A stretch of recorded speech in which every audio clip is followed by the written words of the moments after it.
Welcome back to the Uncorked podcast, where we are just navigating our life in our 20s. Yeah. I'm your host, Ken. And I'm Matt. And this is Toast. We're in a new setup, so sorry. You're probably going to see a little bit of him.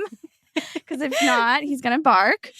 It's all right. I like this setup. yeah, It feels it's cute. cozy. Mhm. It's cute. I like Yeah, it. I like it too. We got these new stands and we had to set up like right before I went to work. So we're just rolling with it and hopefully they're set up right. And we're going to jump right into it with you guys. Yeah, for sure. Today we're talking about emotions. Yeah, big one.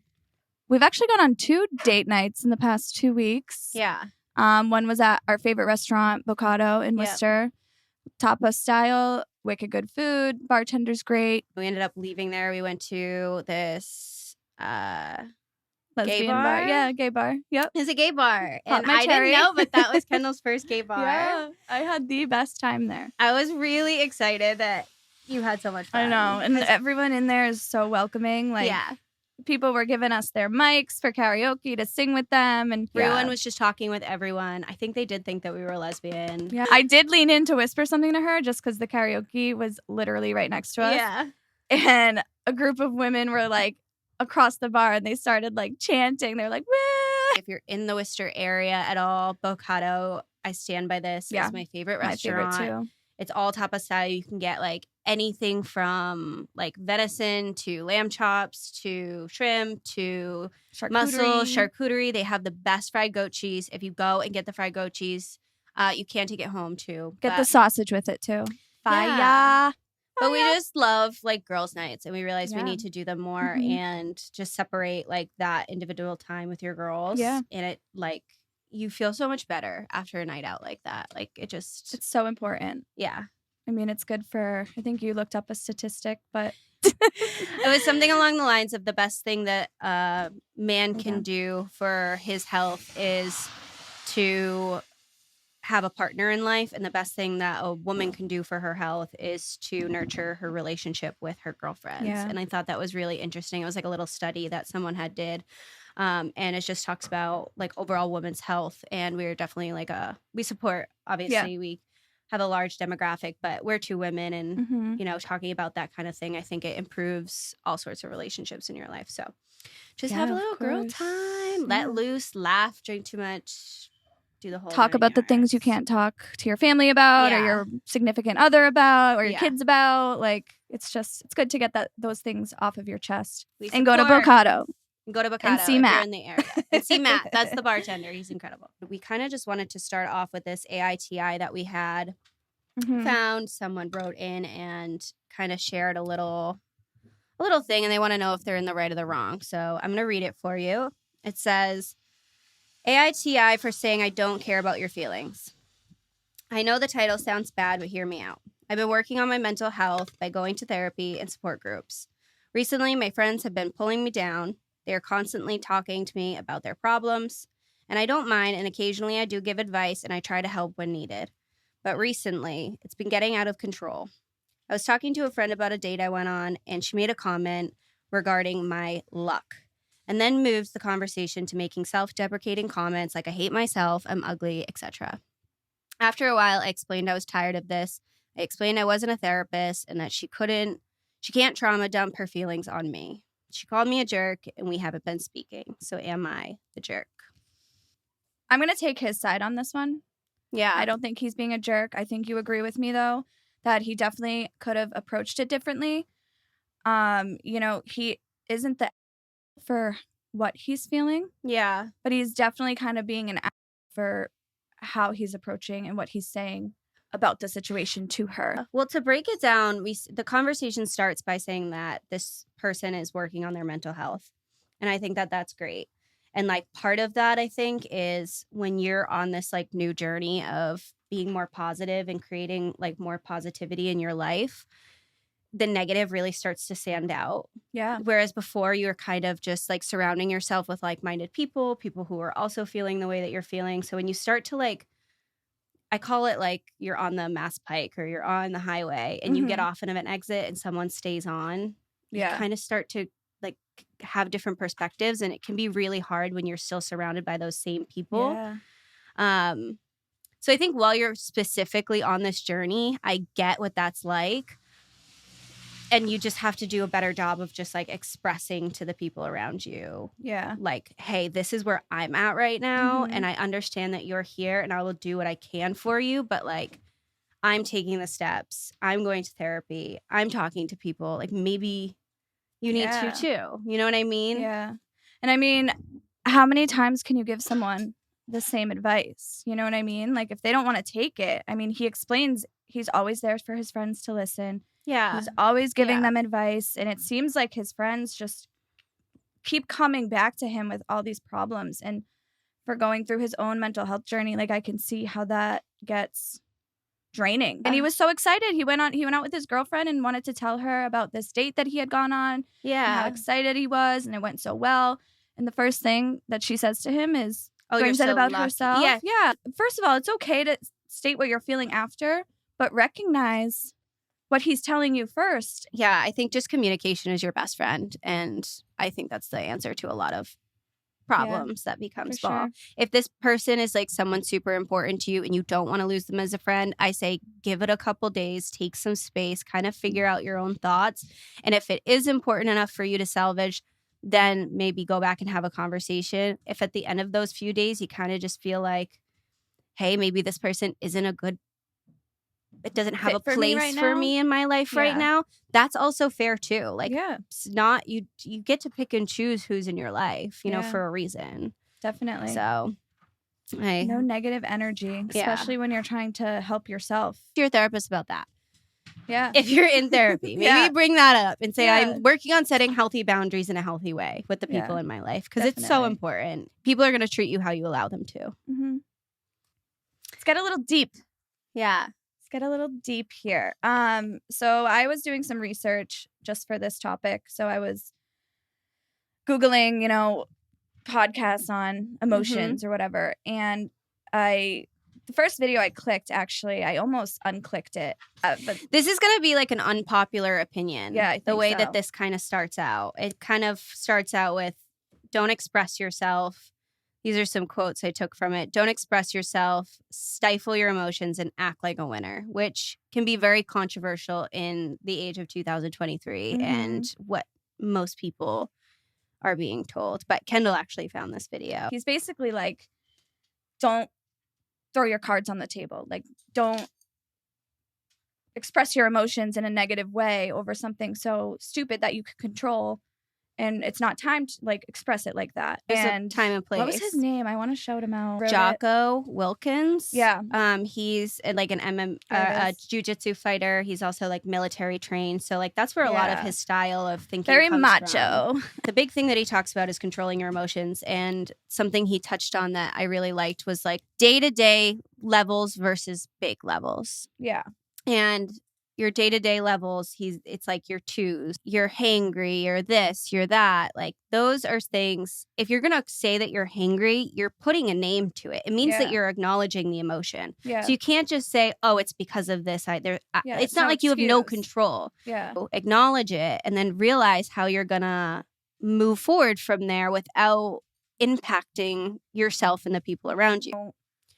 Don't jump and because you're hungry. But did he say stifle your emotions at all times? Did it not click off of it? Because I was like, I actually want to hear what this guy has to say about this. Yeah. It's such a different approach to it. Well, we live in a time where you like are constantly talking about the way that you're feeling and you're constantly oversharing. And like with Twitter and social media, it's like, not everyone's supposed to know what you're thinking and how you're feeling at all times of the day. On the big levels, absolutely. Like, don't lock that down. Yeah, Get help when you need it. Make sure you're reaching out and talking to people. But on the day-to-day, the small levels, there's a lot of most things you can handle on your own. Yeah. And you start to kind of realize that as you get a little bit older. Like we talked about like how reactive we were in our younger years and like without even. Yeah. I actually have something a little crazy that I did once. And I was back in my hometown and I got mad. I was at a party. I got mad. I left. 2 seconds down the road, I popped my front wheel tire and my back, same side. Continued to drive all the way home. Like, not even a thought process in my head that, hey, this is not good. Got in the driveway, found something out that was happening, got back in the car, and drove all the way back to the party. On two wheels. I'm not even kidding. And it was like, boom, boom, boom, boom, boom. And I just, like, this superpower came over me. But it was more like a villain. It's like you couldn't be told anything. Nothing. In that moment. You could not There's stop me nothing in that moment. that... A cop, nothing. No. I was nothing. I was just dead set. On the way you were feeling in that moment and acting off of your emotions. Emotions are temporary. When you wake up in the morning, you will be like, what did I just do? And why did I do that? And we all have that text that we sent. Yeah. That later on in life, we're like, oh, God. Like, didn't you have one? I do have one. You got to tell it because it's hilarious. Me and my ex had broken up and I didn't have any feelings left for him. Like, that's how silly it was. Like, I did not love him. I was not in love with him. There was nothing there. But I just, like, felt the way that I was feeling. And I, like, just, it couldn't be different than what I thought. It took over me. I was like, but that's not, like, I'm not going to lose. That's what it was more about. It was like, I'm not going to be the loser in this situation. Like, I'm going to walk away from you. But I ended up driving to his house. His grandmother and his mother are in the front yard. He's in the front yard. And I come in on two wheels, and his face, like, I will never forget. This is the funniest fucking part. He literally sees me, and I see him go. Like, he was just like, oh, God, here we go. And I had a letter. It was a 2-page, front and back. I had a list. She had a list that I wrote. And what's that from? We used to say that all the time. Oh, yeah, that is one of our friends, his girlfriends would get mad, and he used to be like, she has a list. That's funny. But so I put it in his mailbox and I was like, read that. And it was like our love story. Yeah. The next day, I was so mad at myself because I was like, do you love him? And I was like, no. I knew I didn't. Yeah. But it was just that, like, innate feeling of, I just feel like I need to do something about this. You know what I mean? Like, it was just those emotions that... And that's, like, day to day, too. Like, I find myself doing it at work or, like, with certain friends. And it's like, I need to be, like, reactive to it for some reason. Like, I need to have some sort of reaction when really the best reaction sometimes is no reaction. And, like, that's fair. Like, sit down and really just, like, some things do call for flipping a table over. I do agree. Yeah. And some things don't. Yeah. And that's... okay. And those, like, little things that, like, choose your battles. Yeah. Like, I can't react to everything that goes wrong in my life. Not everything is happening. Yeah. Like, because of something. Like, it just is what it is. And yeah, I mean, emotions control so much of our day-to-day life and, like, minds. And it's really crazy when you actually think about it. But even say if you're a girl and you're super obsessed with this dude that you see at a bar. Yeah. You know, instead of attacking him, like, play it cool, and he'll 99% of the time he's gonna come out, like, he'll come to you. I feel like women, even men, you know, they don't understand why this person's not texting them back, and they're just texting them constantly. It's like, don't let them know that you're obsessed with them. You're like, showing weakness. Yes, exactly. You look pathetic. Play the game. Play the fucking game. Yeah, he says you can't gamble anymore once you put your cards on the table. You're out of the game. You can't gamble. Once people see your play, that's it. Own your emotions. They're yours. They're yours. You own them. They're not yours. They're not his. No. They're not Susie at the gas station. Yeah. She doesn't get my emotions. They're mine. Only I am the person who gets to feel what I'm feeling. And if that's true, own them for yourself. 1000%. And another thing, too, I realized as I got older is, like, you don't have to always have a reason. Yeah. Sometimes it just is what it is. Like, I used to kill myself looking for the reason I felt this way, or the reason that this was this way, or the reason that, you know what I mean? Like, this happened. Like, sometimes things just are what they are. Yeah. You know? It's not in your control either. And, like, you can feel upset about it, and it can, like, hurt your feelings. But then, like, keep it moving. Yeah. Yeah.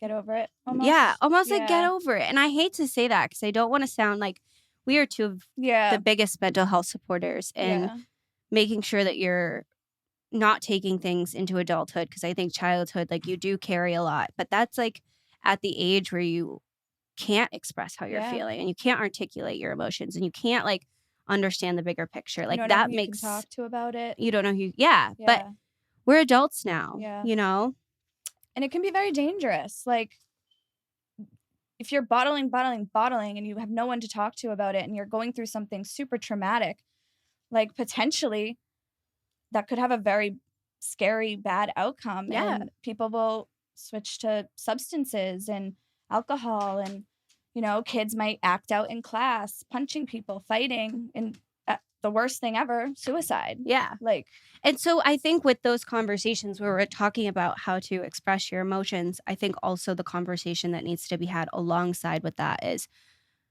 express them and learn how to control them. Some tips that I can share that I do is, like, I'll always ask myself, even when I'm in the heat of that emotion, I take a step back and I ask myself, am I going to regret this? You know, would I do this if I was in the right state of mind? Yeah. And 90% of the time, I wake up the next day and I'm like, thank God didn't send that text message, or I didn't say that hurtful thing. Right. Because of what I was feeling in that moment. Yeah, sometimes you can't take it back. The things I do, I talk to you about. Yep. Did you sleep well? Yeah. Have you taken a shower? Mm-hmm. Have you eaten something? Have you drank any water? Have you moved off the couch yet today? Put yourself together. Am I taking care of myself to best approach situations regarding other people? Yeah, I need a nap. I can't now take that out on other people. And I can't not even take it out on other people, but like bring other people down with me. Yeah, like, exactly. Okay, I'm grumpy, so now everyone who's around me is going to be grumpy. Mm-hmm. Like, that's not fair. Yeah, no, you know? It's not. But I have a little closing quote, and this really sat with me, just everything we've been talking about and the podcast we kind of took this off of. But it says, emotions can be a very beautiful thing. They make us a part of who we are, but we are not defined by them. We just need to find a good balance. I love that. I really liked that because it's so true. Hey, buddy. Are you going to be on the video?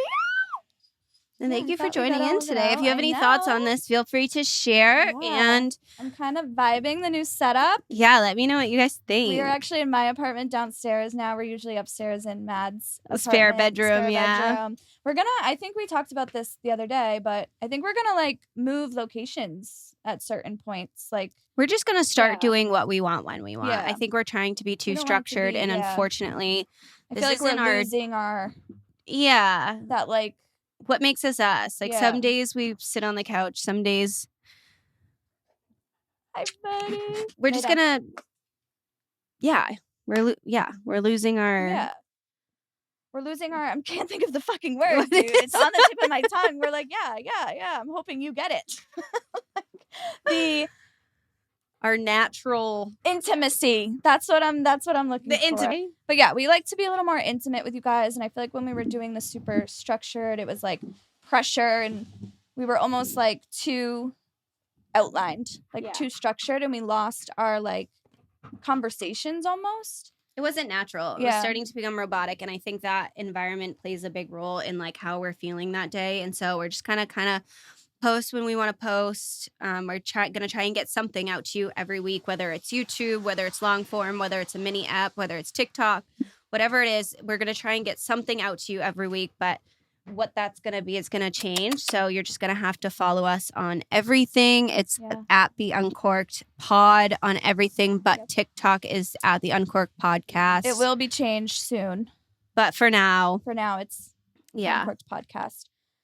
And you'll just have to stay tuned. Yeah, we have some exciting things coming up for you guys. I mean, at night, I just think of ideas and I just go off on my notes in my phone. And even maybe like mini vlogs along the way. Hi, baby. Say hi to the world. Hi, Toaster. All right, guys. Oh, subscribe. You forgot. Subscribe. Let us know what you think. If you like this, if you don't, write in. Comment on our socials. Yeah, tell us what you want us to talk more about. I like this style. Hopefully you do too. And we will see you in the next one. Yeah. Bye, guys. Bye.